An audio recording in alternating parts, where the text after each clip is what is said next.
अस्सलाम वालेकुम। Welcome back to MP4U academy official channel. तो आज हमारा सेकंड लेक्चर है फ़िज़िकल फार्मेसी का। ठीक है, तो आज जो हमने चैप्टर 1 स्टार्ट किया हुआ था फार्मेसी ओरिएंटेशन का, ठीक है, इसको आज हम इंशाल्लाह कंप्लीट करेंगे। ठीक है, तो कल जो हमारा लेक्चर हुआ था उसमें हमने इंट्रोडक्शन फ़िज़िकल फार्मेसी का देखा था। ठीक है, साथ में हम इंडस्ट्रियल फार्मेसी को देख लिया था और उसके जो फार्मास्यूटिकल एजुकेशन एंड रिसर्च को हमने डिटेल से देख लिया था। ठीक है, वीडियोस थोड़ी सी जो है वो लेंथी हो गई थी, तो हमने कोशिश की है कि इसको आज कंप्लीट करें। ठीक है, तो आज हम जो है वो देखने वाले हैं हॉस्पिटल फार्मेसी को देखेंगे। ठीक है, रिटेल फार्मेसी को देखेंगे और फोरेंसिक को देख लेंगे। ठीक है, तो इसको हम देख लेंगे। ठीक है, वीडियोस जो है स्किप ना किया करें। ठीक है, अगर आपने कुछ सीखना है तो सारी वीडियोस देखा करें। ठीक है, क्योंकि ये जो चीज़ें हमने रिसर्च करके बनाई होती हैं, ठीक है, पीपीटी वगैरह जो हम बना रहे होते हैं, ठीक है,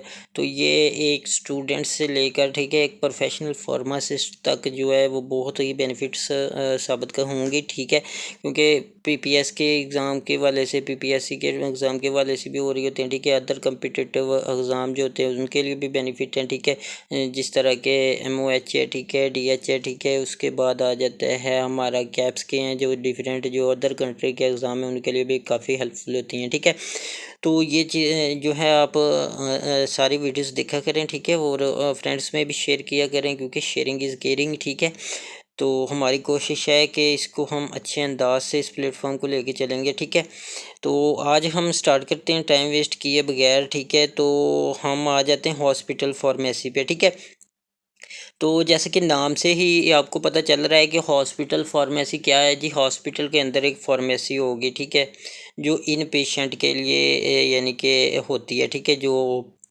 आउट पेशेंट होते हैं, ठीक है, तो उनको भी कुछ ना कुछ सर्विसेज दे रहे होते हैं। ठीक है, लेकिन जो इन पेशेंट होते हैं ये मोस्टली उनके लिए ही होती है। ठीक है, अब वो हॉस्पिटल फार्मेसी की बात करें तो इस पे हमारी एक कंप्लीट जो है 7 डेज़ की इंटर्नशिप हुई हुई है। ठीक है, इसी चैनल पे उसकी प्लेलिस्ट बनी हुई है। ठीक है, जिसमें हमने डिटेल से हर एक डिपार्टमेंट को देखा है क्या क्या चीज़ें हो रही होती हैं। ठीक है, तो वो हर एक चीज़ जो है हम जो है प्रोवाइड कर रहे होते हैं। ठीक है, तो वो आप जाके देख लें लाजमी। ठीक है, तो आज थोड़ा सा देख लेते हैं दोबारा इसको। ठीक है, हॉस्पिटल फार्मेसी का पहला पॉइंट जो है, अ डिपार्टमेंट और service in hospital under the direction of competent pharmacist. ठीक है, तो आपको पता है कि एक हॉस्पिटल फार्मेसी फार्मेसी है तो उस पर एक फार्मासिस्ट का जो मौजूद होना तो बेहद ज़रूरी है। ठीक है, उसके बिना तो ये फार्मेसी कहलाएगी ही नहीं। ठीक है, उसके बाद जो आ जाता है यहाँ पे जो फार्मासिस्ट जो है काम कैसे कर रहा होता है हॉस्पिटल फार्मेसी पे। ठीक है, ये काम कर रहा होता है फिजिशियन के साथ मिलकर, नर्सिस के साथ, पेशेंट के साथ। ठीक है,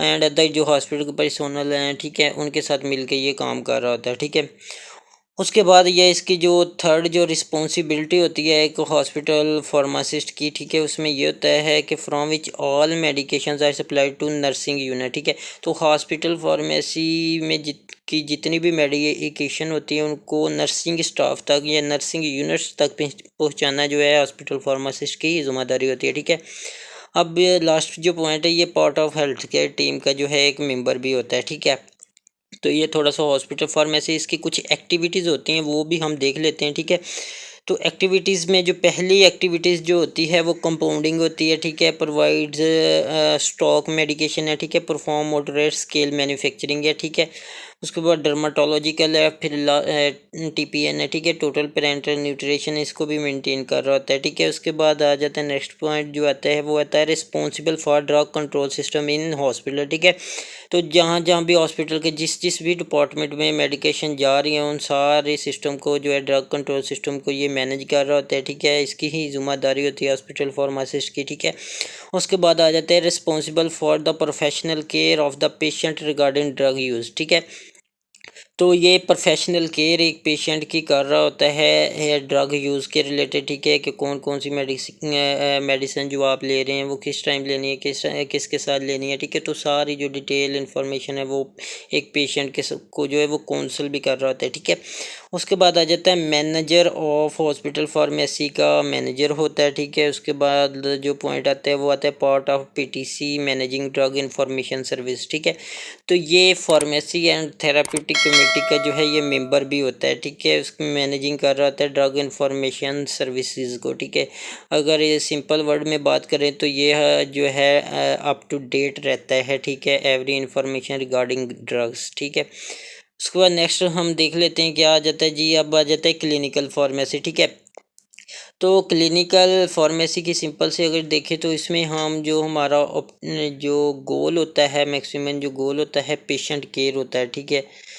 तो पेशेंट केयर इसमें इंपॉर्टेंट होती है, ठीक है, जिसको हम हर लिहाज से जो है मेंटेन कर रहे होते हैं, ठीक है। क्लिनिकल फार्मासिस्ट का काम होता है, ठीक है। उसके मेडिकेशन यूजेस के बारे में देख रहा होता है, साइड इफ़ेक्ट देख रहा होता है, ड्रग ड्रग इंटरेक्शन देख रहा होता है, ठीक है। एडीआरस देख रहा होता है क्लिनिकल फार्मा, ठीक है। तो ये एक रिसेंट इनोवेशन है इन फार्मेसी प्रैक्टिस में, ठीक है। तो 1970 से ये जो है इसका कंसेप्ट चल रहा है क्लिनिकल फार्मेसी का, ठीक है। अब पेशेंट ओरिएंटेड प्रोफेशन इसको कह सकते हैं, ठीक है, क्लिनिकल फार्मेसी, ठीक है। तो अब पेशेंट ओरिएंटेड फार्मासिस्ट की अगर बात करें तो ये वो होता है जिसके पास कंप्लीट ड्रग्स का नॉलेज होता है, कम्युनिकेशन स्किल्स अच्छी होती हैं, ठीक है। वो यूटिलाइज कर रहा होता है पेशेंट केयर में, ठीक है। अपने पेशेंट की केयर जो है वो एक अच्छे और फार्मास्यूटिकल प्लान के मुताबिक कर रहा होता है, ठीक है।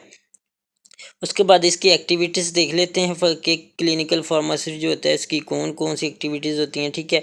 ये क्या कर रहा होता है कि राउंड लगा रहा होता है with doctor, maintains patient histories को मेंटेन कर रहा होता है, ठीक है। मोनिटर्स ड्रग थेरापी कर रहा होता है, advises patient on drug use, side effect and drug interaction ADR, ठीक है। तो ये जो है इसका काम होता है क्लिनिकल फार्मासिस्ट का, ठीक है। तो जितने भी एडवाइस ड्रग रिएक्शंस हैं उनको ये देख रहा होता है, ठीक है। ड्रग इंटरेक्शंस देख रहा होता है, साइड इफ़ेक्ट्स देख रहा होता है, ठीक है। तो एडवाइस कर रहा होता है, पेशेंट की काउंसलिंग कर रहा होता है कि मेडिसिन को किस तरह से यूज़ करना है, ठीक है। उसके बाद जो है डायरेक्ट पेशेंट इन्वॉल्वमेंट क्या होती है जी। इसमें ये होता है कि एक पेशेंट हॉस्पिटल में आया है, ठीक है, उसको एडमिशन करवाता है उसका, ठीक है, उसको डिस्चार्ज करता है, उसके इंटरव्यूज़ लेता है, ठीक है। तो इस ये डायरेक्ट पेशेंट इन्वॉल्वमेंट में ही आ रहा होता है, ठीक है। उसके बाद ड्रग यूटिलाइजेशन जो रिव्यू होता है डीयूआर, उसमें भी ये इन्वॉल्वमेंट अपनी कर रहा होता है, ठीक है। उसके बाद education to improve drug use, ठीक है। अब ड्रग जो यूज़ कर रहे हैं उसमें उसके में जो है ये एजुकेट भी कर रहा होता है पेशेंट को कि किस तरह से आप अपनी ड्रग का यूज़ जो है इम्प्रूव कर सकते हैं, उसके थेराप्यूटिक लेवल को जो है इंक्रीज़ कर सकते हैं, ठीक है। नेक्स्ट पॉइंट देख लेते हैं फार्मास्यूटिकल केयर प्लान में जो आ जाता है इसमें ऑप्टिमल वही बात जो हमने स्टार्ट में की थी, ठीक है, कि optimal use of medication to achieve specific outcome, ठीक है, कि उसको ज़्यादा से ज़्यादा थेराप्यूटिक इफेक्ट मिले, ठीक है, that improve patients quality of life, ठीक है। तो पेशेंट की जो क्वालिटी ऑफ लाइफ है उसको जो है इम्प्रूव किया जा सकता है, ठीक है। तो ये क्लिनिकल फार्मेसी हो गई है, ठीक है। नेक्स्ट हम देख लेते हैं फोरेंसिक फार्मेसी, ठीक है। तो ये भी एक बहुत ही इम्पोर्टेंट डिपार्टमेंट होता है, ठीक है, इम्पोर्टेंट फील्ड है अब फार्मेसी की, ठीक है, जिसमें जो है क्राइम सीन्स को मोस्टली डिस्कस किया जाता है लीगली तौर पे, ठीक है। तो इसमें भी फार्मासिस्ट की गवर्नमेंट जॉब्स भी आ रही होती हैं, ठीक है। तो ये भी बहुत मज़े वाला जो है फील्ड है, ठीक है, इसमें, ठीक है। उसके बाद इसको देख लेते हैं। It is related to the pharmacist skills use to help the medico legal problems, ठीक है। तो ये जितने भी लीगल क्राइम सीन आ रहे होते हैं, ठीक है, उनके साथ ये मिलके ये डील कर रहा होता है, ठीक है। उसके बाद सच है डीएनए टेस्ट करने में मदद कर रहा होता है, उसके सेमन टेस्ट है और लीगल इमरजेंसीज है, ठीक है, कि जितने भी हमारे जो हम इसको कह रहे होते हैं रेप टेस्ट वगैरह, ठीक है। तो उनके दौरान जो क्राइम सीन हो रहे होते हैं रेप टेस्ट के, ठीक है, तो उनको भी ये हैंडल कर रहे होते हैं, ठीक है, फार्मासिस्ट जो है, ठीक है। इसको हम फोरेंसिक फार्मासिस्ट भी कह सकते हैं, ठीक है। उसके बाद हम देख लेते हैं जी कम्युनिटी और रिटेल फार्मेसी, ठीक है। इसको हम सबसे पहले इसकी हिस्ट्री देखेंगे, ठीक है। हिस्ट्री में देख लेते हैं कि community pharmacy also named as, के इसके पहले नाम देख लेते हैं कि कम्युनिटी फार्मेसी के कौन कौन से नाम है, ठीक है। पहला इसको हम एपोथिकरी के नाम से भी जानते हैं। दूसरे नंबर पर हम इसको ड्रगिस्ट के नाम से भी जानते हैं, ठीक है। तीसरे नंबर पे हम इसको केमिस्ट भी कहते हैं, ठीक है। फार्मास्यूटिकल केमिस्ट भी कहते हैं, ठीक है। रिटेल फार्मासिस्ट भी कहते हैं। और जब 1993 से इसको हम कम्युनिटी फार्मासिस्ट का नाम दे रहे हैं, ठीक है।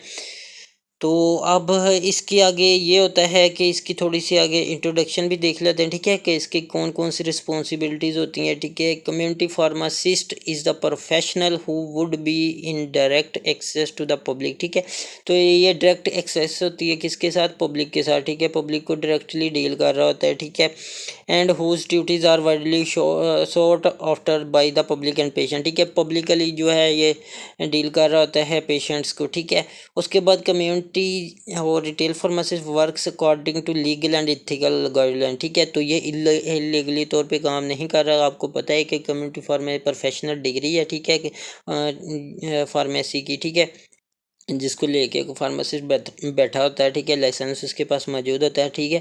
तो ये लीगली तौर पे जो है वो पब्लिक को डील कर रहा होता है, इलीगली तौर पर ये डील नहीं कर रहा होता है, ठीक है। रिलेटेड मेडिकेशन हो सकता है, ठीक है, मेडिकल प्रोडक्ट्स जो सप्लाई कर रहा होता है, ठीक है। तो ये एक लीगली तौर पे काम कर रहा होता है, ठीक है। तो उम्मीद करता हूँ कि आज की वीडियोस अच्छी लगी होंगी, ठीक है। तो आज जो हमारा फार्मेसी ओरिएंटेशन का चैप्टर कंप्लीट हो गया, ठीक है। कल हम इंशाल्लाह हिस्ट्री को देखेंगे एंड लिटरेचर का रिव्यू करेंगे, ठीक है।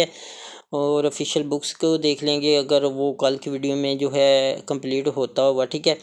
तो इसके बाद जो है वीडियोस अगर अच्छी, हाँ एक इम्पोर्टेंट बात बेटा बतानी थी आपको कि अगर आपने नोट्स वगैरह लेने हुए, क्योंकि हमने जो है चीज़ों को लिया होता है थोड़ा सा पॉइंट उठाए होते हैं, ठीक है। बाकी बातें हम आपको वैसे बता रहे होते हैं, ठीक है।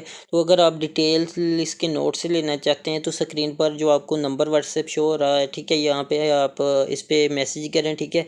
तो आपको जो है मिनिमम प्राइसेस में नोट्स अवेलेबल हो जाएंगे, आपको प्रोवाइड कर दिए जाएंगे, ठीक है, जहाँ से आप डिटेल स्टडी कर सकते हैं, ठीक है। तो आज की वीडियो में इतना काफ़ी है, मिलते हैं कल की नई वीडियो में, ठीक है। तब तक अल्लाह हाफिज़। वीडियोस को लाइक करें, चैनल सब्सक्राइब करें। अगर वीडियोस में कोई भी मसला है, ठीक है, लेक्चर में कमेंट करें, ठीक है, उसका फिर हम आंसर करने की नेक्स्ट वीडियो में कोशिश करेंगे, ठीक है। तो थैंक यू सो मच। अल्लाह हाफिज़।